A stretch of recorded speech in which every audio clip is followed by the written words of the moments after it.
Hello, welcome once again. In this lecture, I would like to take you through a few concepts of protein analysis techniques. What are some of those techniques that are used to identify proteins, in particular food products? Protein analysis basically helps to understand the structure, the nutritional value, and the role that these proteins play in metabolism. It's very essential for food scientists, nutritionists, and also biochemistry professionals.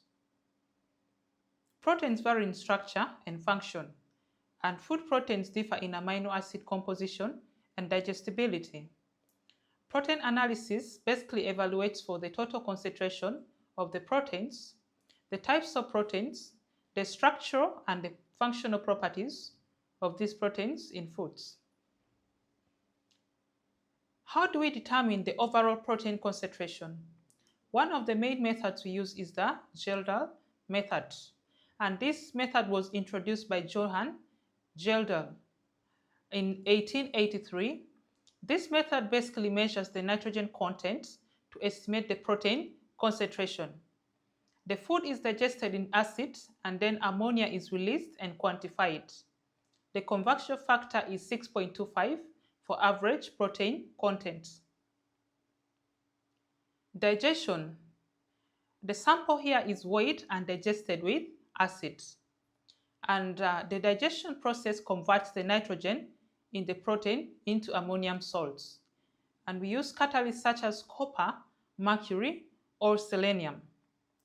The reaction releases ammonia, as seen in that reaction below. Neutralization is also another method that can be used to determine the total concentration of proteins. And here we find that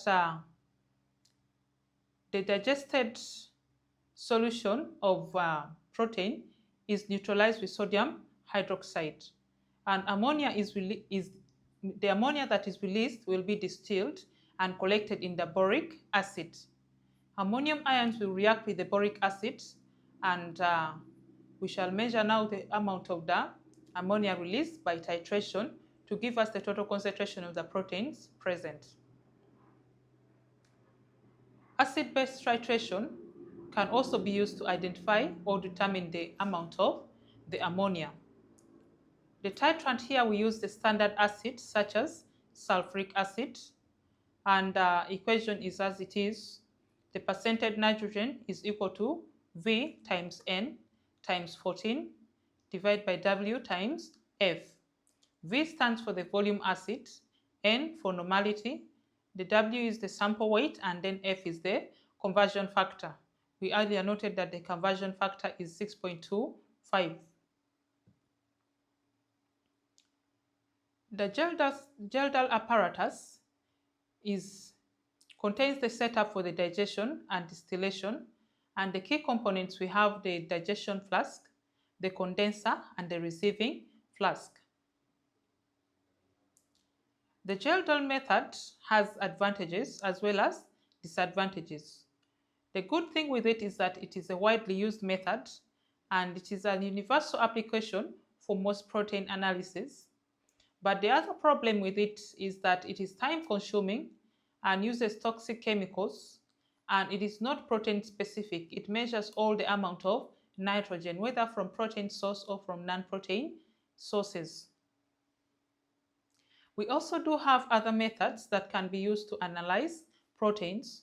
We have the enhanced Dumas method, the UV visible spectroscopy, and then we also have the calorimetric methods that include the Burette method, Lowry method, the dye binding, and the turbidimetric method. Let's briefly look at each of these methods and understand what is involved in them. The Dumas method involves burning a sample of oxygen, and this releases carbon dioxide, water, and nitrogen. The amount of the nitrogen can now be measured directly using gas analysis. This method is faster and it is environmentally safer compared to the Gelder method. Like I said before, the Dumas method is quick and safe, and it is automated, but the disadvantage is that it uses costly equipment and measures the total nitrogen, not just the total protein. And then the UV visible spectroscopy methods. And this one involves protein absorption of light, especially at 280 nanometers due to its aromatic amino acids. And we can use this to determine the concentration of proteins. It's also a non-destructive method. UV absorbance occurs at 280 nanometers, and here we can directly measure the tyrosine or the tryptophan absorption. It is a simple and rapid method, but the limitation here, it needs pure proteins. We have now the calorimetric methods, and one of them we said is the burette method.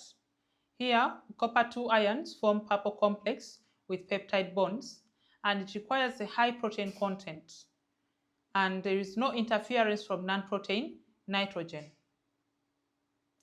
The Lowry method combines the burette with the following thiocalcio reagents, and it is more sensitive than the burette method alone. It measures both tyrosine and tryptophan. And then the dye binding method uses an ionic dye, for example, Kumasi Brilliant Blue, and it forms a dye protein complex that is measured at 595 millimeters. It is also a quick and effective method. And then finally, we have the turbidimetric method. You find that proteins precipitate with chemicals such as trichloroacetic acid, and we measure the turbidity to estimate the protein content. It is a very useful method for crude protein estimation. So these are the basic methods that are used for protein analysis. Thank you.